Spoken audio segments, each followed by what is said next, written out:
Chapter 28, A Monkey's Brother. I don't know, Shinzi, a male voice answered. Looks like a monkey's brother. What do you think, Ed? Silas felt even more afraid now that he heard the hyenas talking. That was when two of them stepped out of the brush. They had the same spotted fur that bristled up their backs and sharp teeth. Their eyes glowed bright green. Silas remembered the picture from the book, where they knelt before Scar. But where was the third one? Behind him, a bird emerged from the trees and took off, flying away, clearly frightened off by the fearsome creatures. And then the third hyena burst into the clearing. This one had wild eyes. His tongue lolled out of his jaws. Ooh, he laughed. They had Silas trapped between them. The hyenas started stalking toward him and closing in. Their hackles were raised and their teeth bared. They meant business.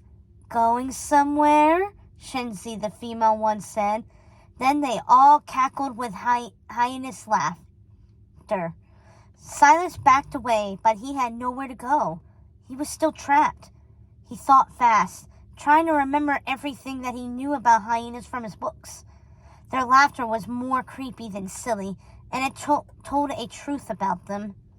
Hyenas were efficient and deadly, preying on wildebeests, monkeys, zebras, and other creatures much larger than them. They hunted in packs, using their numbers to overwhelm and trap their prey, just like these three. The laughter could also be a tool used to startle and disorient their victims. They stalked closer.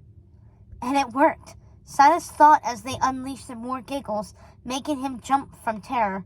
Now they were only a mere 5 feet away. A few more steps and they'd pounce and take him down like a weak lion cub. He gritted his teeth and raised the staff, then swung it at Ed. The staff lit up with red light and released a zap that hit the hyena. Ed yelped in surprise and cowered back. That gave Silas a chance. He ran for it, dodging the injured hyena and taking off blindly through the trees. He could hear them giggling and tearing after them. The staff had surprised them, but they were smart and would learn, just like they learned to avoid his flashlight beam on the way back to the cabin. He turned right, then left, hoping to throw them off his trail, then clambered through a stream. The cold water sloshed into his boots and soaked his socks. The sky had a little light left, but soon darkness would envelop him and make him easier prey for the hyenas. He didn't have much time. When he heard giggles, he veered the other way. He quickly lost his direction and became disoriented. Slowly, their footsteps grew silent. Had they lost his scent? He kept running full speed, but then he hit a dead end. The trail funneled into a canyon without an exit. He tried to climb, but slid back down. The sandy cliffs were steep and crumbled in his grip. The only way out was to go back. Go ahead. Try it again, the female voice giggled. I love watching you struggle. The hyena stepped into the mouth of the canyon. They hadn't lost his scent after all. They just took a different route, knowing how to corner him in this trap. They'd herded him this way on purpose. He gripped the staff tightly.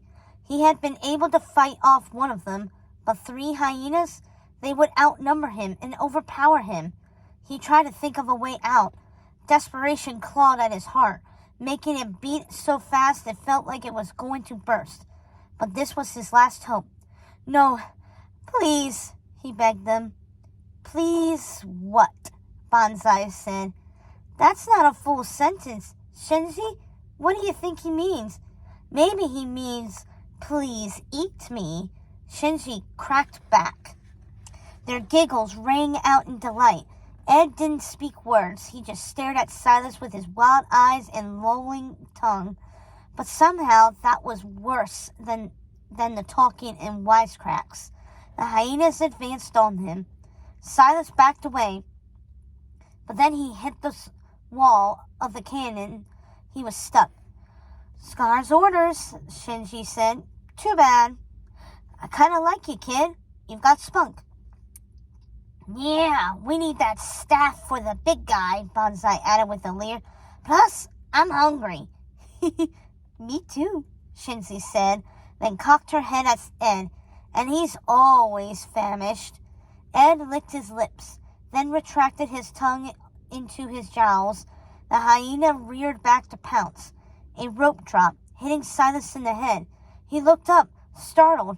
It was the twins, and they weren't alone. Sazu flew with them, circling overhead.